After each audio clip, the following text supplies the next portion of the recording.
எல்லோருக்கும் வணக்கம். ரொம்ப ஜாலியாக சந்தோஷமாக இருக்குது. ஒரு என்ன சொல்கிறது, 5 வருஷம் கழித்து சாரோட படம் வருது அப்படிங்கிறது, அது நான் ஸ்பாட்டுக்கு போகாத ஒரு படம் கூட சொல்லலாம். மற்ற எல்லா படத்துலேயுமே நான் வேலை பார்த்துருக்கேன். இந்த ஒரு படம் தான் வேலை பார்க்க முடியல அப்படிங்கிற வருத்தம். வேலைனா ஸ்பாட்டில் போய் பார்க்க முடியல அப்படிங்கிற வருத்தம். ரொம்ப என்ன சொல்கிறதுனா மைண்ட் ஃப்ளோ ரொம்ப சந்தோஷமாக இருக்குது. இந்த பறந்து போவை பற்றி 7 கடல் 7 மலை முன்னாடியே ரிலீஸ் ஆனாலும், முன்னாடியே ரெடி ஆனாலும் பறந்து போ ரிலீஸ் ஆகுது அப்படின்னு எனக்கு ஒரு ஆசை இருந்துச்சு. எனக்கு சார் ஜாலி மூடில் ஒரு படம் பார்க்கணும்னு சொல்லிட்டு அது பறந்து போ முன்னாடி வர்றது இன்னும் சந்தோஷம். இந்த என்ன எப்படி பேசுனது தெரில, ரொம்ப பதட்டமாக தான் இருக்குது. ஒரு ஹாப்பி, ரொம்ப சந்தோஷமாக இருந்த ஒரு மைண்ட் இருக்கும்ல அந்த மாதிரி இருக்குது. ஏன்னா சார் அடிக்கடி சீரியஸாகவே டிஸ்கஸ் பண்ணுற மாதிரி ஒரு ஃபீல் இருக்குல்ல. ஆனால் நாங்கள் பயங்கரமாக ஜாலியாக டிஸ்கஸ் பண்ணுற விஷயங்கள் வெளியே வர மாட்டேங்குது அப்படின்னு ஒரு வருத்தம் இருக்கும்.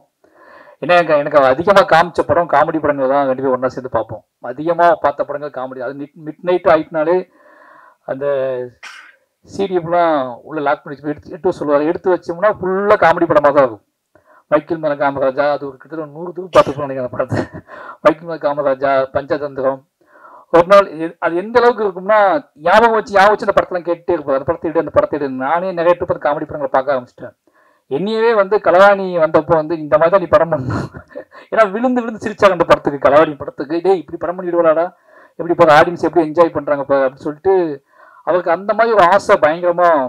ஆடியன்ஸ் ஒரு லைஃப்பை, ஒரு நிஜத்தை பார்த்து அந்த நிஜத்தை அக்செப்டபுளாக நேர்மையாக அந்த நிஜம் அவங்கள தப்பான விஷயமா யோசிக்க வைக்காம அந்த நிஜம், அந்த வாழ்க்கையை ரசித்து அவங்க சிரிக்கணும். வாழ்க்கைக்குள்ள நமக்கு இருக்கிற பிள்ளை, நமக்குள்ளே இருக்கக்கூடிய சின்ன சின்ன பிள்ளைகள் வச்சு நம்ம சிரிப்போம்ல, அந்த மாதிரியான மூமெண்ட் அவருக்கு ரொம்ப பிடிக்கும். உதாரணத்துக்கு சொல்லணும்னா ஒரு படத்துக்கு போயிருந்தோம் நானும் சாரும். வீட்டுக்கு ஒரு செகண்ட் ஷோக்கு போயிருந்தோம். படம் பேர் சொல்ல வேணாம். படம் ஆரம்பித்து ஒரு 10 நிமிஷம் இருக்கும். என்னடா படம் வரப்போன்னு கூட்டி வந்துட்டார். நான் ரொம்ப வெயிட் பண்ணேன் சார், இதுக்கப்புறம் இவங்க வருவாங்க அவங்க வருவாங்க அப்படின்னு சொல்லி. அவங்களாம் கிழிச்சாங்க, நீ வேலை அப்படின்னு கூட்டி வந்துட்டார். கூட்டி ஒரு 2 மாதம் கழிச்சு அந்த படத்தோட காமெடி ஆதித்யா டிவியில் ஓடிட்டு இருக்கு. எனக்கு இந்த படத்தோட டிவிடி வேணும் அப்படின்னு கேட்டேன். அப்போ நான் சொன்னேன், சார் இந்த படத்தை நம்ம தேட்டருக்கு போனோம், இந்த படத்துக்கு தேட்டருக்கு போயிட்டா பாயில கூட்டி வந்தீங்க அப்படின்னு சொன்னேன். டேய் இந்த படத்தை டிவிடி வாங்கிட்டு வாடா, காமெடி மட்டும் பார்ப்போம் அப்படின்னு சொல்லி அப்புறம் வாங்கிட்டு பார்த்தா அந்த டிவிடி, அந்த படத்தோட காமெடியை எத்தனை நாள் பார்த்தானே தெரியாது. அது வடிவேல் சார் நடிச்ச படம். அந்த காமெடி பார்த்துட்டே இருப்பார், விழுந்து சிரிச்சிட்டே இருப்பார். அப்போ அவர் என்கிட்ட பேசுறது எல்லாமே அதிகமாக 2 பேரும் தனியாக இருக்கும்போது பேசுறது எல்லாமே பயங்கர காமெடி சென்ஸாக. என்னோட விஷயம் இருக்குல்ல, எனக்குள்ளே இருக்கக்கூடிய ஹியூமர்ஸை அதிகமாக வெளியே எட்டு வந்தது அவர் தான். என்னை பற்றி பேசிகிட்டே இருப்பார், என்னை பற்றி கேட்டுகிட்டே இருப்பார். அது எல்லாமே பயங்கரமாக தங்கமீன்கள் ஷூட்டிங் அப்போ ஒன்று நடந்துச்சு. அப்போ நான் ரொம்ப இன்னசென்ட்டாக இருப்பேன். தங்கமீன்கள் ஷூட்டிங் அப்போ எங்கள் அப்பாவுக்கு பாம்பு கடிச்சிருச்சு. ரொம்ப ஷூட்டிங் ஸ்பாட்டில் வச்சு நடந்துருச்சு. அப்போ நான் பயங்கரமாக அவர்கிட்ட அழுது வீட்டுக்கு போன ஆஃபீஸ் போன சொல்லிட்டு இருக்கும்போது, ஊருக்கு போன சொல்லிட்டு இருக்கும்போது, அவனுக்கு ஃப்ளைட் டிக்கெட் போட்டுங்க ஊருக்கு அனுப்புங்க அப்படின்னாங்க. அப்போ நான் அழுதுகிட்டே சொன்னேன், எனக்கு பாஸ்போர்ட் இல்லை அப்படின்னு சொல்லி. அவள் பக்கத்தில் இருந்துட்டே பாஸ்போர்ட் திருநெல்வேலிக்கு போக தேவையில்லடா அப்படின்னு. எனக்கு அப்போ இப்போ நினச்சி பார்க்கும்போது பயங்கர ஐயோ இப்பெல்லாம் இருந்திருக்குமேன்னு சொல்லிட்டு அவள் அப்போ அதை தெரியாமல் பக்கத்துல காது பக்கத்துலேருந்து சொன்னார், டேய் திருநெல்வேலிக்கு போயிருக்கிறா பாஸ்போர்ட்டு, டிக்கெட் போட்டால் போயிட்டு வரான்னு சொன்னார். 2 பேருமே நிறைய நாள் அதுக்கப்புறம் எந்த பாயிண்ட்ல நாங்கள் மாறினோம்னு யோசிச்சு பார்த்தா, இனி 2 பேர்த்தையும் ரொம்ப சீரியஸாக மாற்றின பாயிண்ட்னா ஈழ பிரச்சனை தான் சொல்லலாம்.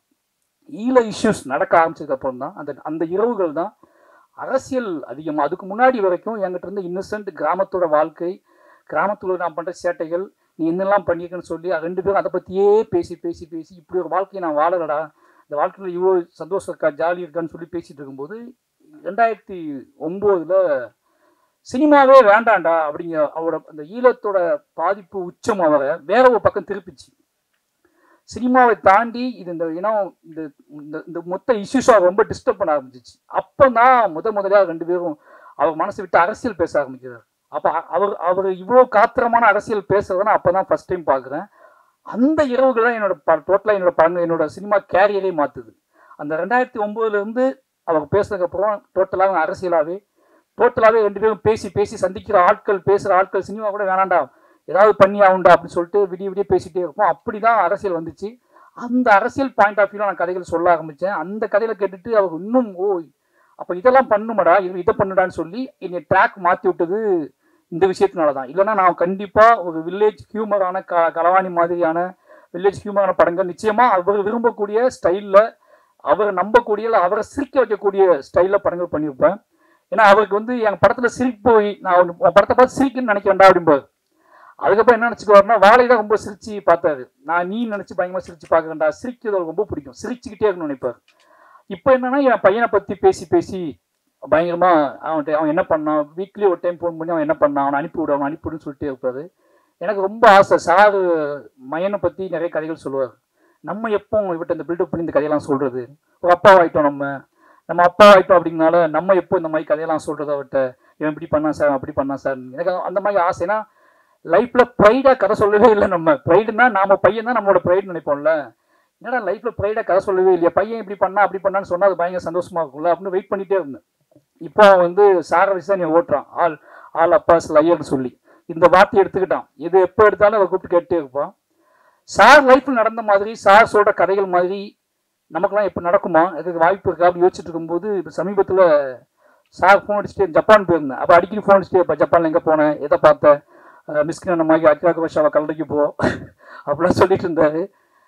அப்போ அந்த ஒரு பாட்டு சிங்கிள் ரிலீஸ் பண்ணியிருந்தார். அந்த பாட்டு நான் பார்த்துட்டு அவரை பேசிக்கிட்டு நான் காரில் வந்துட்டு இருக்கேன் ஜப்பானில். அப்போ என் பையனை வந்து ரூமில் டயர்டாக இருந்தாலும் தூங்க போட்டு நான் ஃப்ரெண்டு வீட்டுக்கு ஜப்பானில் ஒரு ஃப்ரெண்டு ஒருத்தர் பார்க்கறதா போயிருந்தோம். அவன் மட்டும் தூங்கிட்டு தான் நாங்கள் ஃபேமிலி அவனையும் அவனோட பாட்டியும் தூங்க வச்சுட்டு நாங்கள் 2 பேர் நாங்கள் ஃபேமிலியாக ஜப்பான் ஃப்ரெண்டு வீட்டுக்கு போயிருந்தோம். போய் பார்த்துட்டு பேசிட்டு ஒரு நைட்டு ஒரு 10:30 மணி 11 மணிக்கு வந்துட்டு இருக்கோம். காரில் ஃபோன் வருது, பையனை காணும் அப்படின்னு சொல்லிட்டு. ஜப்பானில் எப்படா காணாமல் போவான், ரூமில் தூங்கிட்டு இருந்தாங்கன்னு சொல்லிட்டு பயங்கரமாக எனக்கு என்ன ரியாக்ட் பண்ணுறதே தெரில. அப்போ தான் அந்த பாட்டு ரிலீஸ் பண்ணியிருக்காரு. அவன் கதவை கேட்டுக்குள்ள பூட்டி போட்டு வெளியே ஓடுறது ஷாட்டு.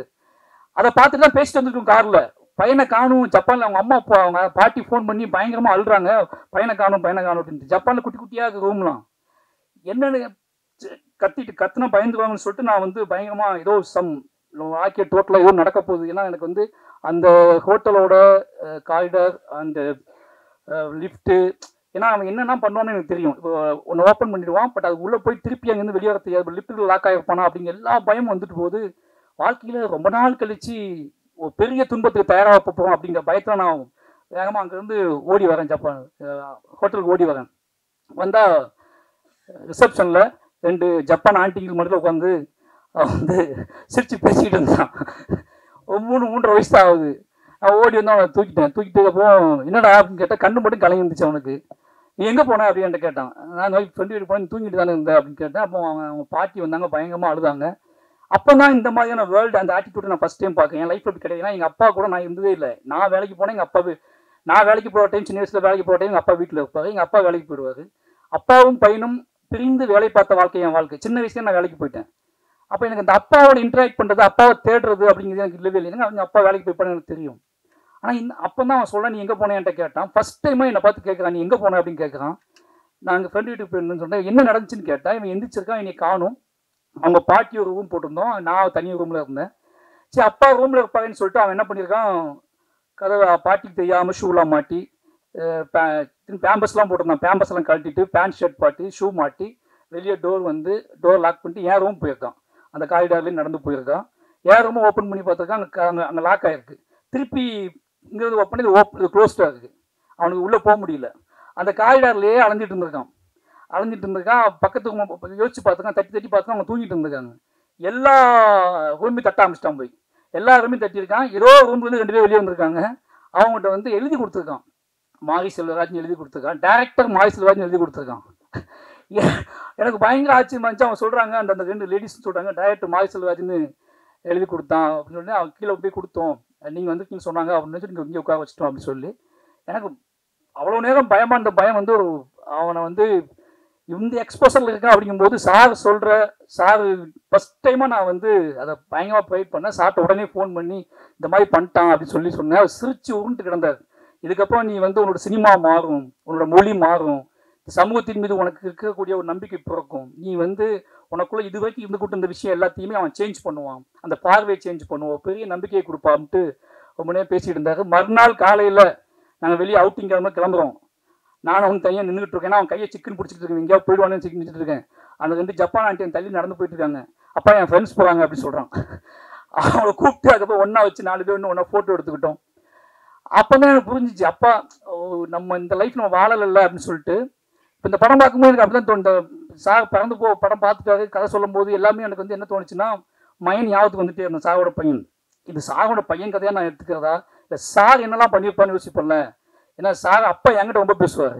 அப்போ சாரோட அப்பா என்ன பேசும்போது இது சாரோட கதையாக எடுத்துக்கிறதான ஒரு டவுட் இருக்குது எனக்கு. ஏன்னா அவர் லைஃப் இப்போ இல்லை, நம்ம இப்போ தான் அந்த லைஃப் வாழ்கிறோம். எங்கள் சார் வந்து அவர் சின்ன பையனாக இருக்கும்போது இந்த லைஃப் தான் வாழ்ந்துருக்காரு. அவர் அதிகமாக வந்து நிச்சயமாக பார்த்தா இது அவரோட லைஃப் தான் நான் எடுத்துக்குவேன். ஏன்னா ஆனால் அது உண்மையான சொல்ல வேண்டிய விஷயம்னா, சாரோட அப்பாவும் போய் சொன்னது கிடையாது, சாரும் எங்ககிட்ட போய் சொன்னது கிடையாது. இது 2 தான் முக்கியமான விஷயம். ஆலப்பா ஸ்லைன்னு சொல்லும்போது எனக்கு ஒரு அப்பாவா சார் ஒரு இடத்த கூட போய் சொன்னேன். ஆனால் நான் ஏகப்பட்ட போய் சொல்லியிருக்கேன் அவர்கிட்ட. நான் வந்து இந்த உலகத்தில் நிறைய போய் சொன்னேன்னா அவர்கிட்ட தான் சொல்லியிருக்கேன். ஏன்னா ஒருத்தர் நம்ம யார்கிட்ட போய் அதிகமாக சொல்லுவோம், யோசிச்சுப்பாங்க, நம்மளை போய் நம்மளை இவங்களை விட்டுறக்கூடாது, நம்மளை இவங்க விட்டுறக்கூடாது, நம்மளை வந்து இவங்க போன்னு சொல்லிடக்கூடாது, நம்மளை வந்து சந்தேகப்பட்டுறக்கூடாது, ஒரு நிமிஷம் கூட நம்ம மறந்துடக்கூடாது அப்படின்னு நினைக்கக்கூடிய ஆள்கிட்ட நம்ம நிறைய போய் சொல்லுவோம். அப்படி நான் நிறைய போய் சொன்னாலும் எங்கள் டைரக்டர் தான். ஏன்னா காதலிக்கும் போது நீங்கள் போய் சொல்லி தான் ஆகணும். என்னோட காதலி தேடி போகும்போது தான் நான் போய் சொல்லி தான் ஆகணும். நிறைய போய் சொல்லிட்டு போயிருக்கேன். ஆனால் அவர் ஒரு நாளுமே இது என்கிட்ட ஒரு பொய் சொன்னதான் எனக்கு ஞாபகமே இருக்குது. சார் இப்படி பொய் சொல்லிட்டாரு அப்படின்னு ஒரு ஞாபகமே எனக்கு இருந்ததே இல்லை. பொய்யே சொன்னது கிடையாது. ஆனால் அவர் அவங்க அப்பாட்ட நிறைய பொய் சொல்லியிருக்காரு அப்படிங்கிறது நமக்கு தெரியுது. எனக்கு யோசிச்சு பார்க்கும்போது இந்த கதை வந்ததில் ஒரு பெரிய சந்தோஷம். இந்த படம் பார்க்கும்போது, இந்த படம் ஆரம்பிச்ச நாள்ல இருந்து சிவா தான் ஹீரோன்னு சொல்லும்போது ஒரு பெரிய ஷாக்கு எல்லாத்துக்குமே. சிவா எனக்கு என்ன பயம்னா, மம்முட்டி சார் ஸ்பாட்லேயே நம்ம வந்து மம்முட்டி சார் அதையே நம்ம பயந்துக்கிட்டு இருந்தோமே, இப்போ சிவா கூட எப்படி இருப்பார் அப்படின்னு சொல்லி பயம் இல்லாமல் இந்த படம் எப்படி ஒன்றும் இல்லை, இந்த ஸ்பாட் எப்படி இருக்கும் அப்படின்னு சொல்லி தான் பயம் இருந்துச்சு. டெய்லி ஃபோன் பண்ணி அமுதன்ட்ட கேட்பேன், அடிச்சு எப்படி போயிட்டு இருக்கு ஸ்பாட் அப்படின்னு கேட்பேன். ரொம்ப ஜாலியாக இருக்காங்க 2 பேரும் அப்படிம்பாங்க. 2 நல்லா சிரிச்சு பேசிட்டு இருக்காங்க. சரி ஷூட்டிங் ஆரம்பிச்சாச்சா அப்படின்னு கேட்டால், சிவா ஏதோ படத்துக்கு போயிருக்காரு வந்து ஆரம்பிச்சு. சார் மாறிட்டாரா இல்லை சிவா கூட போய் மாற்றிட்டாரான்னு தெரியல. பயங்கரமான சிந்தைகள் இருந்துச்சு. அப்போ இந்த காலகட்டத்தில் சார்ட்ட ஒரு பயங்கரமான ஒரு என்னையை பார்க்கும்போதெல்லாம் பேசுகிற மொழி சந்தோஷமாக ஹாப்பியாக பேசிட்டே இருப்பா. என்னடா நம்ம சினிமா எதுக்குடா எடுக்கிறோம், ஒரு காலத்தில் சினிமா எதுக்குடா எடுக்கிறோம், இந்த ஆர்ட் நம்ம உருவாக்க கலை எல்லாமே ஏதோ வகையில் நம்மளை சந்தோஷப்படுத்தணும் மேடம், நம்மளை வந்து ஹாப்பியாக வச்சுக்கணும் மேடம் அப்படின்பாரு. நான் ரொம்ப டிப்ரெஷனாகவே இருப்பேன்னு அவருக்கு தெரியும். ஏய் எதுக்கு ஏன் இவ்வளோ எமோஷனலாக இருக்கேன் அப்படின்னு சொல்லி இந்த படத்தெல்லாம் காட்டி, இந்த விஷயத்தெல்லாம் காட்டி, எனக்கு இந்த படம் பார்த்ததை விட அவர் படத்தை பற்றி சொன்னது அதிகம். இந்த படத்தில் ரொம்ப முக்கியமான விஷயம் அப்படின்னா, எனக்கு இன்னும் ஞாபகத்துக்கு இந்த சட்டை, நான் அசிஸ்டன்ட் இருக்கும்போது, நான் ஆஃபீஸ் பாய் இருக்கும்போது இந்த சட்டை ஒன்று இருந்துச்சு. அது நான் வந்து ரொம்ப நாள் நான் எடுத்துகிட்டு போய் நான் ஸ்கிரிப்ட் எழுதும்போது, நான் ஊர் சுற்றும் போது அந்த சட்டையை நான் போட்டு அடைஞ்சேன். திருப்பி அதே மாதிரி சட்டையை எப்படி கண்டுபிடிச்சி எனக்கு போய் ஷாக் ஆகிடுச்சு. நம்ம கொண்டு இது வந்து சொல்லாமல் வேண்டாமன்னு தெரியல. அந்த சட்டையை போட்டுட்டு ரொம்ப நாள் நான் அலைஞ்சிட்டு இருந்தேன். அந்த ஃபோட்டோஸே இப்போ ராமேஸ்வரத்துலாம் போனேன், போய் சொல்லிட்டு அந்த சட்டையை போட்டு ராமேஸ்வரத்துக்குலாம் போனேன். அவ்வளோ இந்த படம் ஃபுல்லாக சட்டை போட்டுருக்காரு. எனக்கு அதுதான் ஆச்சு. இந்த படம் மூலம் சட்டை போட்டு ரோட்டில் அலைஞ்சிக்கிட்டே இருக்காங்க. நான் இதே சட்டையை போட்டு ராமேஸ்வரம் ஃபுல்லாக அலைஞ்சிட்டே இருந்தேன். ஏதோ வகையில் எப்படி பார்த்த எல்லா வகையிலையும் ஒரு மகனா நின்று பார்க்கும்போது இந்த கதை அப்பா லைன்னு சொல்லும்போது பொய்யே சொல்லாத ஒரு அப்பா ராம் சார் எடுத்த படம் தான் பறந்துப்போம். அவரை பற்றியான எந்த பொய்யுமே சொல்லாமல் எல்லா படைப்புகள்லையுமே அவரை பற்றியான பொய்கள் இருக்கக்கூடாதுன்னு நினைப்பார். அவர் உருவாக்குற மனிதர்கள்ட்ட பொய் கூட நினைப்பார். ஒரு கேரக்டர் டிசைன் பண்ணும்போது நான் இப்போ டைரக்டராக நான் கற்றுக்கிட்ட லேர்னிங் என்ன அப்படின்னு அவர்கிட்ட பெரிய முக்கியமான விஷயம்னா, தான் உருவாக்குற கதாபாத்திரங்கள்ட்ட பொய் கூட நினைப்பார். அது ரொம்ப பாலபாடமாக எனக்கு ஓடிட்டே இருக்கும். அவன் இப்படின்னா அப்படி அவன் சொல்லக்கூடிய அதை காட்டக்கூடிய வல்லமை, அதை காட்டக்கூடிய துணிச்சல் உனக்கு இருக்கணும். அப்படி இல்லைன்னா நீ பொத்தம்பொதுவாக மூடி மறைச்சி நல்ல பேர் வாங்கணுக்காக ஒன்று பண்ணக்கூடாது, பொய் இருக்கக்கூடாது அப்படின்னு சொல்லுவார். அப்படி ஒரு பொய்யற்ற மனிதர் எடுத்த படம் தான் பறந்து போ. அப்படி அவர் எல்லா படத்துலையுமே அந்த பொய் இருக்காது. அவருக்குள்ள என்ன தோணுதோ அதை எப்படி எடுப்பார். இந்த படம் நிச்சயமாக ஏன்னா ரொம்ப சந்தோஷமான நாள் எங்களுக்கு. ஏன்னா இப்போ அருண் விஸ்வா சொன்ன மாதிரி ஜூலை 4 2 படம் ரிலீஸ் ஆகுது. கிட்டத்தட்ட அந்த படத்துக்கு இதே நான் போய் பேசி ஆகணும். ஏன்னா பார்த்தீங்கன்னா அவர் ப்ரொடியூசராக இருக்காரு, நான் ஒரு டைரக்டராக இருக்கிறேன். சார் வந்து டைரக்டர் ஆகிட்டு 3 படம் வேணா ரிலீஸ் ஆகுது. இந்த 2 படம் வேணா ரிலீஸ் ஆகுது. ரொம்ப சந்தோஷமான விஷயம். இதில் முக்கியம் சொல்ல போனால் கிரேஸ் அவங்க கும்பலாங்கி நைட்ஸ் பார்த்துட்டு பயங்கரமாக பிடிச்ச ஒரு ஆக்டர். சார் படத்தை நடிக்கணும்னு ரொம்ப சந்தோஷமாயிடுச்சு எனக்கு. ஏன்னா நிச்சயமாக ஒரு அவங்களாம் வேற ஏதாவது படத்தில் வச்சா ஒரு பயம் இல்லை, என்னடா இந்த படத்தில் மாட்டிட்டாங்கன்னு தோணும்.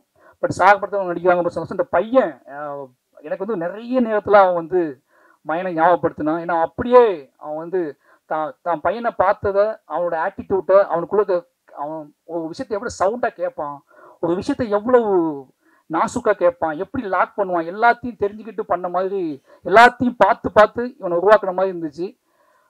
எனக்கு என்னோட ஃபாதர், என்னோட அப்பா ராம் சார் வந்து அவர் எடுத்த அந்த படத்தை பார்க்கும்போது நான் என்னைய உருவாக்குன அந்த ஃபீல்டில் தான் நான் பார்க்குறேன். என்னைய வந்து நான் அவர்கிட்ட என்னெல்லாம் ஆசைப்பட்டேன், என்னைய எப்படி உருவாக்குனாரு அந்த ஃபீல்டில் தான் அந்த படத்தை பார்க்குறேன். நிச்சயமாக எங்கள் ஃபேமிலியோட திருவிழானே சொல்லலாம் இந்த படம். எல்லாரும் சொல்கிறாங்க மார்க்சிலராஜ் உருவாக்கிட்டாருன்னு சொல்லி. அதான் சொல்கிறேன்ல, என்கிட்ட இருக்கிற நல்ல விஷயம் அத்தனையுமே அவரால் உருவாக்கப்பட்டது. என்கிட்ட இருக்கிற அரசியல் நேர்மையோ இல்லை என்கிட்ட இருக்கிற குறைந்தபட்ச நல்ல விஷயம் ஏதாவது இருக்குன்னு நீங்கள் நம்புனீங்கன்னா அது ஏன்னா நான் அப்படி வாழலை. அப்படி ஒரு வாழ்க்கையை இந்த வாழ்க்கை எனக்கு இந்த சமூகம் எனக்கு அப்படி வாழ்க்கையை கொடுக்கவே இல்லை. இந்த சமூகம் எனக்கு கொடுத்தது எல்லாமே சந்தேகத்துக்குரியது தான். இந்த சமூகம் எனக்கு கொடுத்தது எல்லாமே இவனுக்கு கொடுக்கலாமா, இவனுக்கு வேண்டாமா, இவன் இந்த சமூகத்துக்கு தேவையா வேண்டாமா அப்படிங்கிற சந்தேகத்திலேயே வச்சிருந்த சமூகத்துக்கிட்ட எனக்கு என் லைஃப்பில் இருக்க நல்ல விஷயம் அத்தனையுமே என்னோட இயக்குனரால் கொடுக்கப்பட்டது. ஒரு காதல் மேலே, ஒரு பிரியத்தின் மேலே, அன்பின் மேலே, நம்ம அப்பா அப்படிங்கிற கேரக்டரையே, அப்பாங்கிற ஒரு கேரக்டர், அப்பாங்கிற வாழ்க்கையின் மீதே எனக்கு ஒரு பெரிய பிரியத்தை கொடுத்தது அவர் தான். நான் ஒரு அப்பாவா இருக்கேன் அப்படிங்கிற ப்ரைட்னஸையே, ஏன்னா இது இல்லைன்னா நான் வேற மாதிரி அப்பாவாக இருந்திருப்பேன். ஒரு பையன் பிறந்தான், ஓகே அவன் வேலையை பார்க்குறான், நம்ம வேலையை பார்க்கணும் அப்படின்னு இருந்திருப்பேன். ஆனால் இப்போ டெய்லி அவனை பார்த்துக்கிட்டே இருக்கேன். எங்கிட்ட இருக்கிறத இப்போ அவன் ராம் சார் பற்றி கேட்குறான் அதிகமாக. சாட்டை போகணும்னு சொல்கிறான். என்னை நேசித்ததை விட என் பிள்ளைகளை அவர் நேசிக்கிறாங்க அப்படிங்கிறது வந்து ஒரு பெரிய எனக்கு உண்மையாக பொறாமையாக இருக்குது. என்னடா நீ வேணாண்டா அவனை அனுப்பிவிட்றா அப்படிங்கிறார். சார் நான் வரட்டுமா அப்படின்னு கேட்டால், நீ வந்து எனக்கு என்ன பண்ண போப்பா, அவனை அனுப்பிவிடு அப்படின்னு கேட்குறாரு.